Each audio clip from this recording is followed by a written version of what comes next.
Welcome to SVGTV's news for Wednesday, May 4th, 2022. I'm Triska Campbell with the details. Prime Minister Dr. Alvin Saabs has expressed concern about the bloody Labor Day weekend in SVG, where 4 people were killed, describing the murders as painful and unacceptable. On Friday, April 29th, 2 men were shot while walking along Golden Vale Road following a football game between the Choppins football team and the 1989 Hillside Ballers.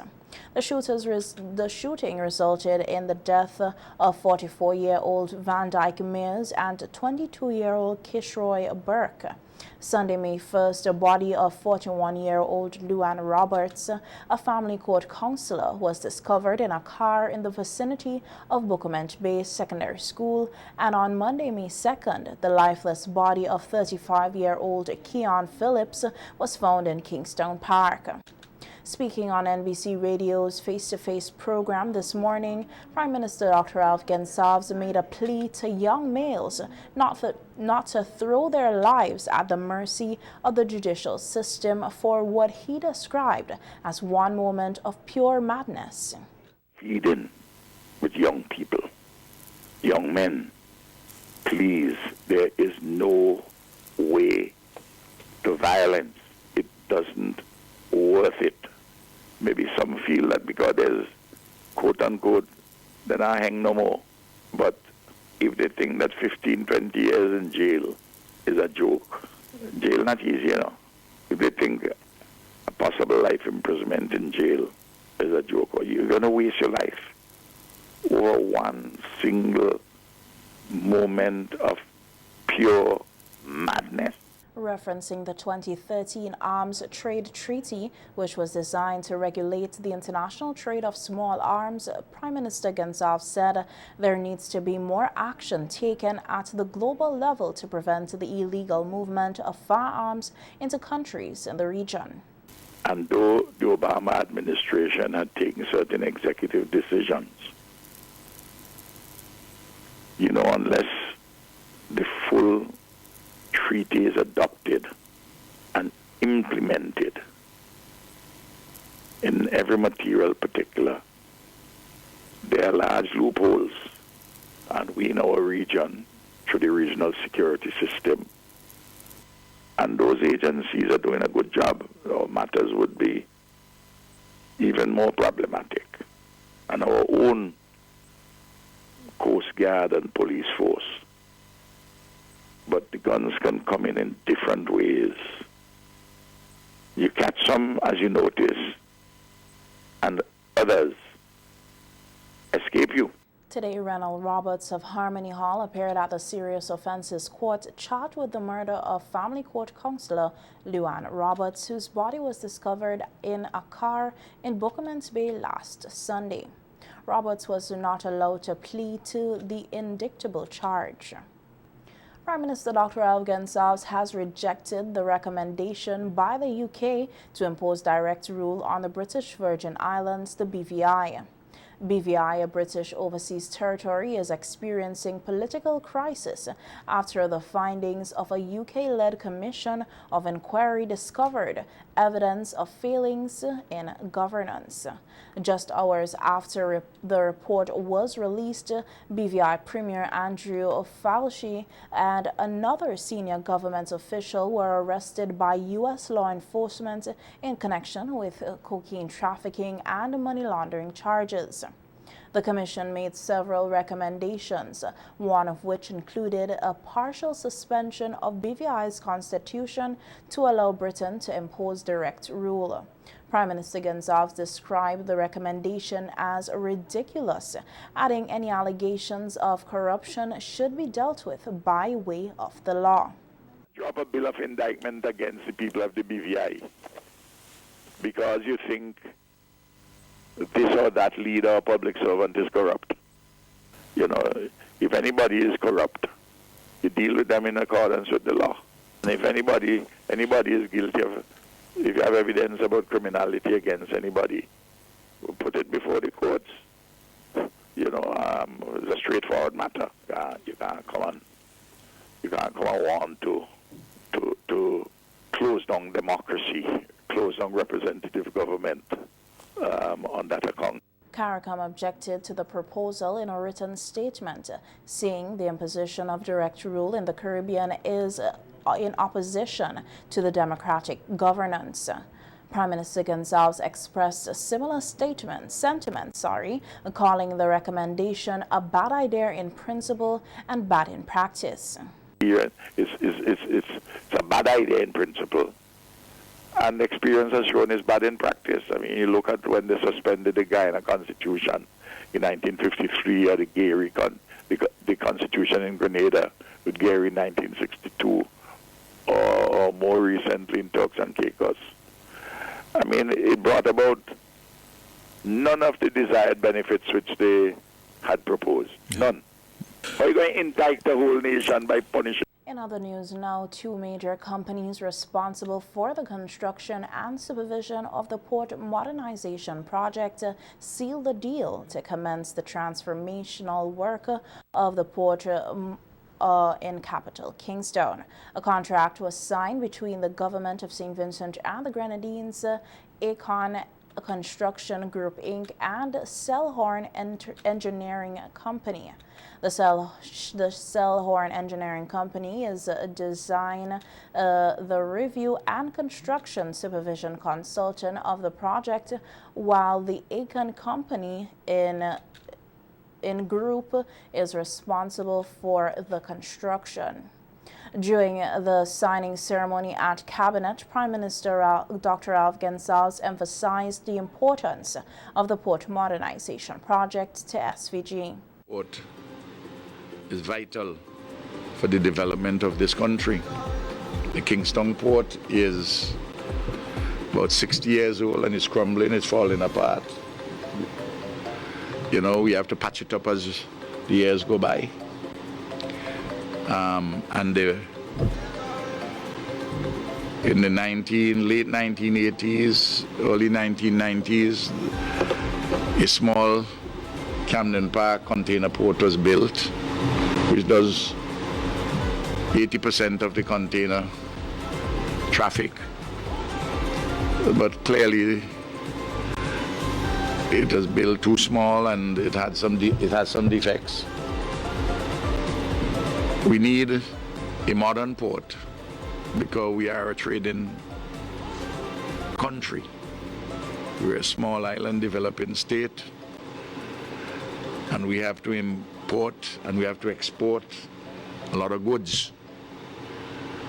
So we are going to build this port. Expressing gratitude, Prime Minister Gonsalves outlined the four sources of funding the port modernization project, including the Caribbean Development Bank, CDB, the British and Taiwanese governments. We have to thank the British government for their grant of $35 million. We have to thank the Caribbean Development Bank for their development loan of approximately $110 million US dollars, and the Exim Bank, the Republic of China, Taiwan, supported by that government to complete the financing.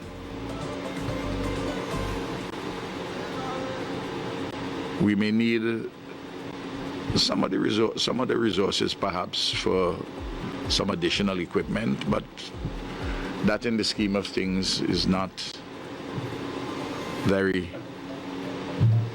significant. Managing Director of Selhorn Engineering based in Germany, Norbert Pietz, expressed elation in his company being a part of the project. Basically on this project since early 2018, having done the study which the Prime Minister already mentioned before, together with a partner company, HPC Hamburg Port Consulting. We are now really delighted and really appreciate that we were managed to build up a trusty relationship over this 4 years, despite all the obstacles we had in this time. I think not just engineering, technical-wise, everybody knows we had the COVID situation, we had the eruption last year. I think things did not become easier this way. So, but we really managed, and are really delighted that today we could sign the contract for our part of the work, but that the contractor, Aecon, actually signs the contract for the actual construction works.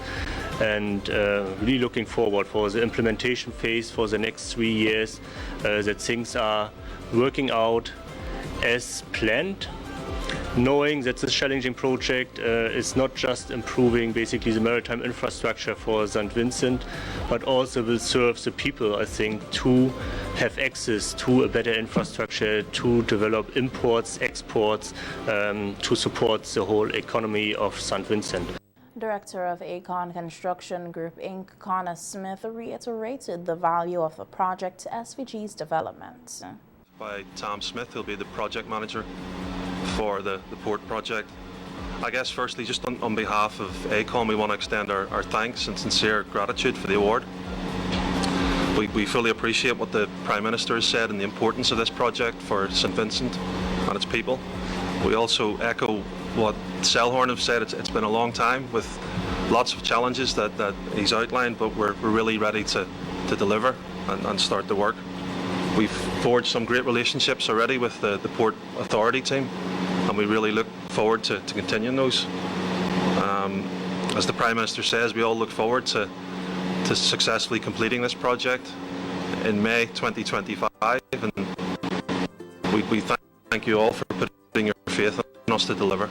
The port modernization project is expected to be finished in 3 years' time in May 2025.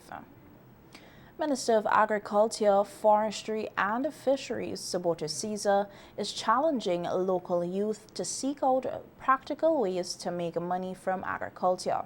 Minister Caesar delivered the featured remarks at the Youth Agri-Entrepreneurship for Rural Development Project, an initiative funded by the Food and Agricultural Organization, FAO. He told attendees at the training workshop, while theoretical knowledge of agriculture and business are required to be successful entrepreneurs, they also need to use the resources at their disposal to earn money.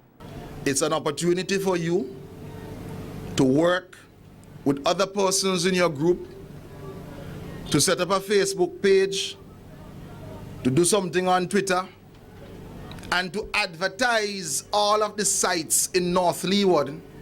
So when the tourist comes from Venezuela, instead of staying in Villa, they can come and stay with you in Fitzhughes and in North Leeward. So that is why I tell you this morning, I ain't come here to tell you I went to this place and I read a book and the book said this and the book said that. We are here to discuss how, Bernadette, we are going to make money. Because at the end of the day, for the country to advance, you have to consider yourself as primary agents within the economically active age group. Minister Caesar also urged stakeholders not to place too much focus on rolling projects, but rather to focus on trying to reach all interested persons across the island. Development must not be overly projectized. And I want to repeat it. Development cannot be overly projectized. What we are having here today is an excellent project. It's an excellent platform for everybody to come together and to get the information. But we can't say that the project only extended to the people in the room. Because you and I know that there are thousands of persons outside of this room who need the same information. After that project, the development must go on. 30 farmers from the leeward side of the island received training in soil management and plant nutrition during a one-day workshop hosted by the Ministry of Agriculture. Farmers were schooled in techniques on economically sustainable and environmentally healthy ways to improve soil fertility. A workshop facilitator and agriculture officer Philbert Gould said the information delivered to the farmers is especially useful considering farmers in the region, one, have challenges with overly acidic soil. We as agricultural advisors advise the farmers to look at more economical and sustainable means using compost and organic matter to assist in changing the pH of the soil that could render it more sustainable to plant growth.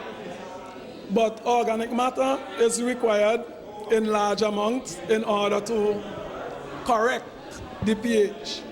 And on a per acre basis, it is recommended in the reach of 8 tons per acre. And it is difficult for farmers to access this quantity of organic matter to address that issue. And so, in this session today, we have adopted a position of organic matter use efficiency, where we are encouraging the farmers to place the fertilizer in the plant hole itself and around the plant perimeter, so that the acidity could be affected in a positive light. Participants of the workshop said they are looking forward to incorporating the new information they learned into their farming practices. Have it in mind that organic manure is the best, because it helps preserve the soil. Because the first time I walked with a land, it was just organic manure, and I cultivated a land for roughly about 6 years. And every time I plant it, I always get proper production. I especially love the part that Mr. Gould spoke about concerning using the composting instead of the synthetic fertilizer.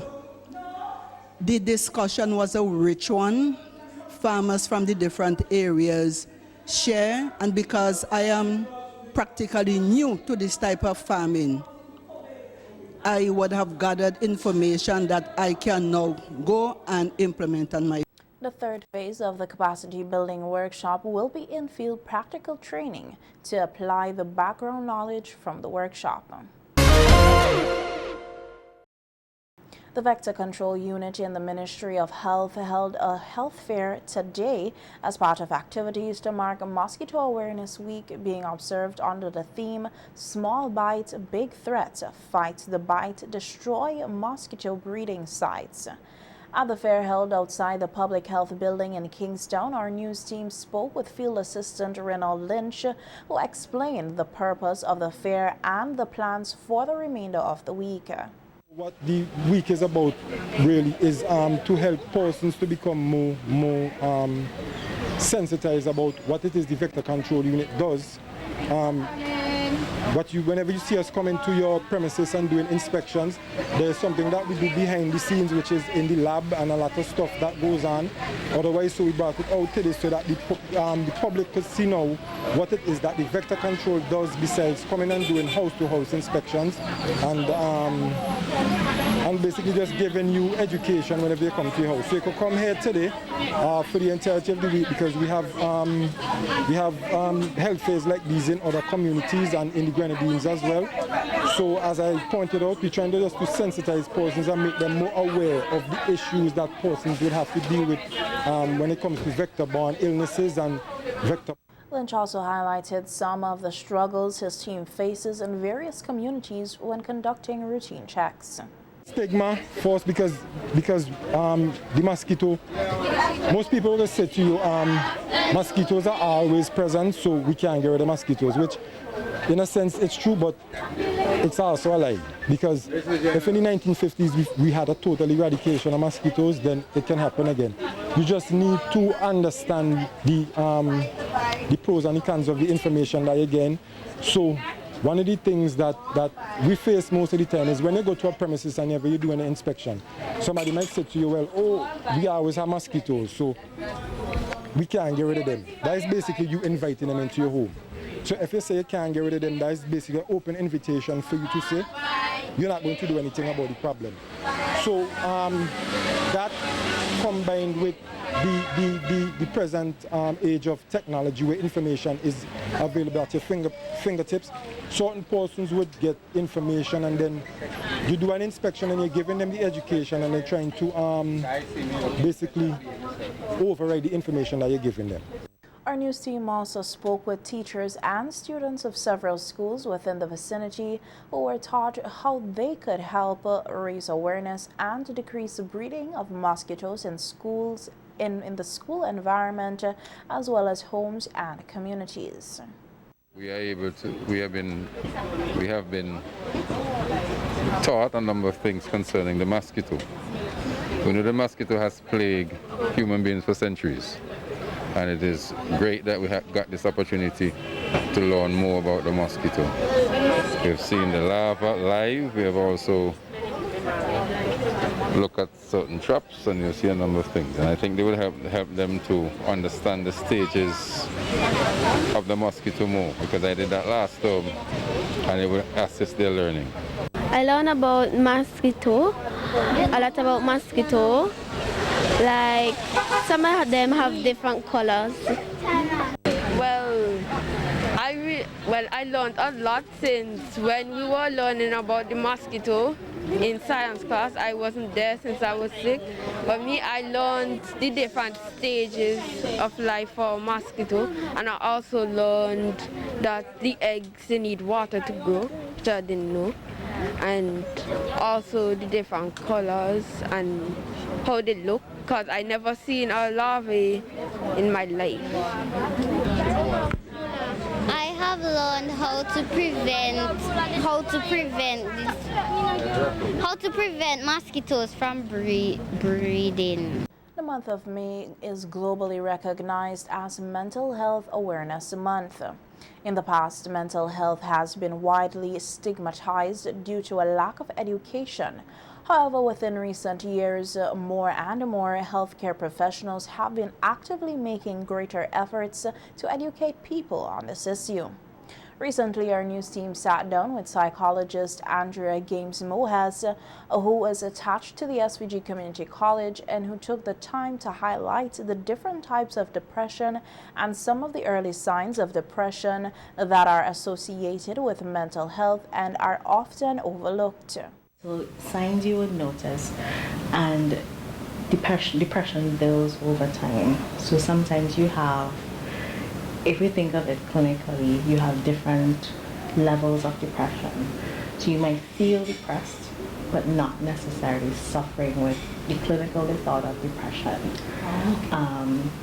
And then you have the situation of, it's moved to suicidality, as we call it, suicide ideations. To recognize these signs is where, in paying attention to persons, you look for first. Well, before the withdrawal, you notice the person may have what we call a low affect or a negative outlook on things.